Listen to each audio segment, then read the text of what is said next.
Yo, what's up, chefs? Hope you're having a good time in the dungeons today. This is going to be the first of a multi-part beginner guide series that covers everything from deciding what class to pick and surviving your first dungeon, all the way to conquering High Roller and even putting together an optimized build and gear set of your own.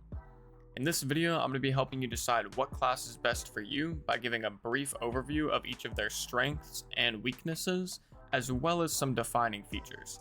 I do also have a solos tier list where I rank the classes based on their viability and go over their matchups against other classes in detail. So if you're just interested in the strength of the class you pick, then you might want to check that video out as well. Kicking things off with the fighter, this is the quintessential beginner class in most RPG games, and it fills that role quite nicely in Dark and Darker as well. The fighter is a jack of all trades, master of none type of style that is good in melee but falls short of a barbarian, and is also good at range but falls short of a ranger or a spellcaster. This is further emphasized by their base stat layout. As you can see, they have 15 of every stat. This class really begins to shine once you acknowledge those strengths and weaknesses and begin to use all of the tools at your disposal in every fight. A surface level example of this is starting a fight off by looking to land a shot with your crossbow, and as soon as you do, popping your sprint and using that advantage to end the fight in melee. There are currently two main viable builds with the fighter, one that focuses on leather armor, high damage, and dual wielding, and the other is your traditional sword and board, heavy armor frontliner.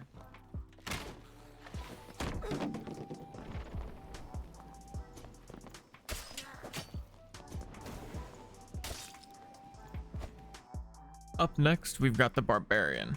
This is another quite beginner-friendly class, with the only caveat being that they're pretty slow without gear, which can be a bit difficult to play around if you're not experienced, but you can definitely get really fast with the right setup. If you're interested in two-handed weapons and running people down to pulverize them in melee while yelling Uka Chuka into your mic, then this is going to be the class for you. There is no other class as powerful as this one in a purely head-to-head melee fight, but they do struggle with ranged since their only ranged option is throwing axes. This class isn't quite as skill expressive as some of the other ones and has a pretty straightforward playstyle, but you can definitely separate yourself from the average barbarian by really mastering the spacing of their longer reach melee weapons such as the Zweihander and Bardiche. Additionally, cooldown management is pretty important as they have some of the most powerful skills in the game, such as Savage Roar, which reduces the physical power of enemies around you by 40%, but it only lasts for 6 seconds, so knowing when to use it is key. Currently there are two primary builds, one that focuses on being quick and having massive damage, which is good for solos, and another one that is much slower but extremely beefy with high damage and big area of effect weapons such as the Wormaul for trios. Moving on, we have the Rogue, which in comparison to the previous two is much less beginner friendly and a class I do not recommend starting out on while learning the game, unless you're a GigaChad gamer and don't mind the challenge. The Rogue is your typical high movement speed, stealthy, high skill expression, extremely low HP, and unforgiving type of class. They are not great at head-to-head melee, and rather you need to prioritize doing damage from range with your hand crossbows and throwing knives, while simultaneously looking for the perfect opportunities to attack in melee without getting hit in return. This class really excels once you master your movement and baiting the enemy into doing what you want so you can take advantage of it, such as making them stow their weapons to try and catch up to you, which allows you to quickly unsheath your dagger and get a free hit or two in. However, you can't make a mistake, because with your low HP pool, it doesn't take much to put you down for the count. Currently, there are 2 to 3 primary builds for Rogue, depending on who you ask. One of them is known amongst the community as the Landmine Rogue, which utilizes stealth to find the perfect opportunity to deal a massive amount of damage to their opponent. Another involves not using stealth and using a bleed plus a silence ability to neutralize any caster you come across, while also being a bit more well-rounded. And the final one is a poison-focused magic damage build that prioritizes the hand crossbow and throwing knives to whittle down their opponent over time without getting into melee until it's absolutely necessary.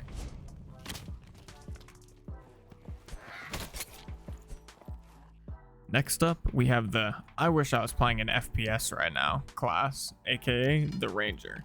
But seriously, if you played Hanzo in Overwatch, or in general are coming from any sort of an FPS game, or you just enjoy the fantasy of ranged combat, then this might be the class for you to start out on. The Ranger, as the name implies, is extremely focused on ranged combat, giving you the choice between 3 different bows, one being the high damage, slow shooting, and heavy longbow, the light, low damage, quick shooting survival bow, or the recurve bow, which is smack dab in the middle of the previous 2. You'll also typically be carrying some sort of a one-handed sword or a spear to deal with mobs as you progress through the raid, and you should not fall into the trap of just using your bow on everything.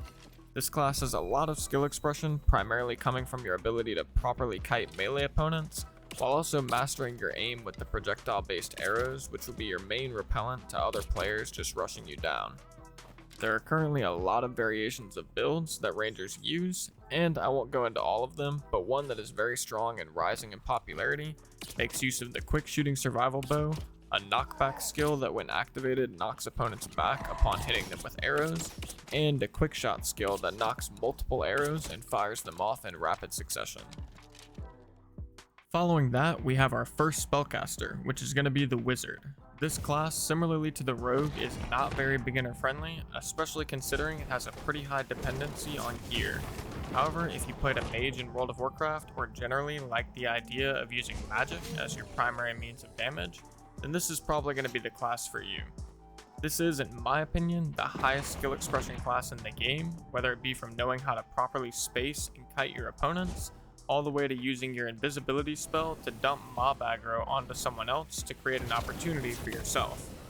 Additionally, once you have gear, they're one of the highest damage dealing classes in the game, and it would be a huge mistake to blindly rush into a wizard casting magic missile.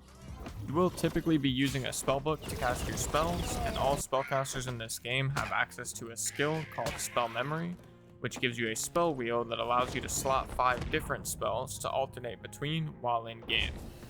Currently there are a number of viable builds, but the 2 that I'll mention that I find to be quite popular and strong right now are the pure spellcaster build that utilizes 2 spell wheels to have access to 10 different spells in game, and the other one is a hybrid build that uses a singular spell wheel and an arcane shield skill that absorbs damage and then shatters upon expiration, doing AoE damage around you. Next up, I'm actually going to be skipping over the Cleric for now and moving directly to the Bard. Definitely one of my top 3 favorite classes. Once again though, similarly to the Wizard and Rogue, this class is not very beginner friendly and doesn't have a super straightforward playstyle like the Barbarian, for example. However, if you like the idea of managing buffs on either yourself or your teammates, or more importantly managing debuffs on your enemies, then this is probably the class for you. Don't be fooled though, this class is extremely versatile and a powerhouse in melee and ranged in the right hands. To be specific, there are a lot of trios comps that even use Bard as their frontliner. Additionally, they can be very powerful on their own in solos as well, albeit they do take a bit of finesse akin to the Rogue in the sense that to succeed and set yourself apart from the average Bard, you really need to master the dance between ranged and melee. Currently, there isn't a super large variety of builds for Bard, and rather a variety of playstyles, so the 2 that I'll cover are as follows. One that's mainly used in trios really hones in on being a supportive character, heavily focusing on buffs and debuffs, while doing range damage when possible and switching to melee only when necessary, while the other playstyle finds its home in solos and duos, and hones in on being a self-sufficient damage dealer in melee with the rapier, and ranged with either a crossbow or survival bow. It's still important to manage your buffs and debuffs with this playstyle, but you'll have less buffs to worry about typically. Next up, we've got another spellcaster, which is the Warlock. Those of you that have watched any of my previous content likely know that this is my favorite class and what I reached Demigod with in the last wipe. If you like the idea of being a spellcaster that utilizes blood magic, damage over time effects, siphoning life from your enemies, and a healthy ability to handle yourself in melee, then this is going to be the class for you. Warlocks are a very high skill expression class, similar to that of a ranger or a wizard, and additionally have some of the most agency for how they take fights in the entire game. To elaborate on that, they have the ability to heal off of mobs, other players, and even their own summoned companions. You can also manipulate the battlefield through a variety of tactics, such as littering the floor with patches of flame created by your feet, or even summoning a Hydra to block a doorway and trap a player outside or inside the door. Currently, there are two primary builds that Warlocks have been using, and they are as follows. One of them is a spellcaster build that centers around you taking a perk that results in you taking a considerable amount of damage from your own spells, but in return heals you for a significant amount upon successfully landing your spells on enemies. The second one is a melee build that utilizes no spells but makes use of an incorporeal skill and a damage amplifying melee skill to get on your opponents quickly and do a massive amount of front-loaded damage. Moving on, we have the Cleric. As of the time of recording, this is the only real healer class on the live servers.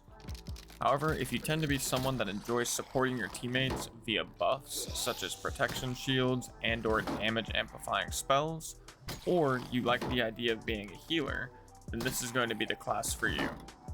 The Cleric has been a staple in the trio's meta since the beginning of the game, and for good reason. The amount of healing they can provide during a fight is insane and can almost triple the effective health of your frontliner.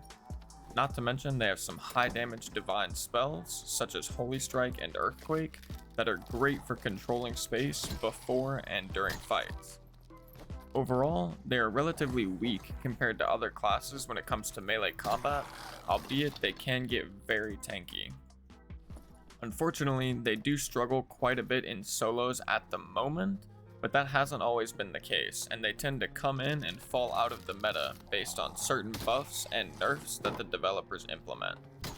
Currently, there are two main variations of Cleric that I'm aware of, which are as follows. One involves you wearing heavy plate armor, getting extremely tanky, and slotting 10 different spells to be a true support for your teammates in group play, while also being very hard to kill and/or pick off. The other one is more of a hyperspeed Cleric build that tends to be used more in solos and duos. It wears light armor, it takes 5 spells, and a self-sufficient offensive or defensive skill that gives them more ability to actually win fights on their own. Finally, we have the Druid. I'm not going to go into a ton of detail on this class because as of the time of recording, it's only accessible on the test servers and is in a very much work in progress state. However, the general idea of the class as provided by the devs is still somewhat well known. Currently it has 4 different shapeshift forms, which are a panther, a bear, a chicken, and a rat, and each of them are supposed to have their own use cases, such as being able to fly for a brief time as the chicken, or scurry under doors as a rat. In addition to their shapeshifting abilities, they also are going to be providing some competition for the Cleric as an alternative healer class in the game, via the use of heal over time effects and area of effect heals as well. And they'll even have access to some crowd control and damage spells such as Entangling Roots, Thorn Barrier, Summon Treant, and Dreamfire. As I mentioned, this class is still in a work in progress state, so there isn't a ton of information on the types of builds that are going to be viable, and we'll have to wait till they come to the live servers for that. But if I had to guess, there will likely be some variants that focus on shapeshifting by either doing high DPS as the Panther, or being a massively tanky frontliner as the Bear. There should also be some more caster focused builds that hone in on being a supportive healer and damage dealer. And last but not least, take it easy, chefs.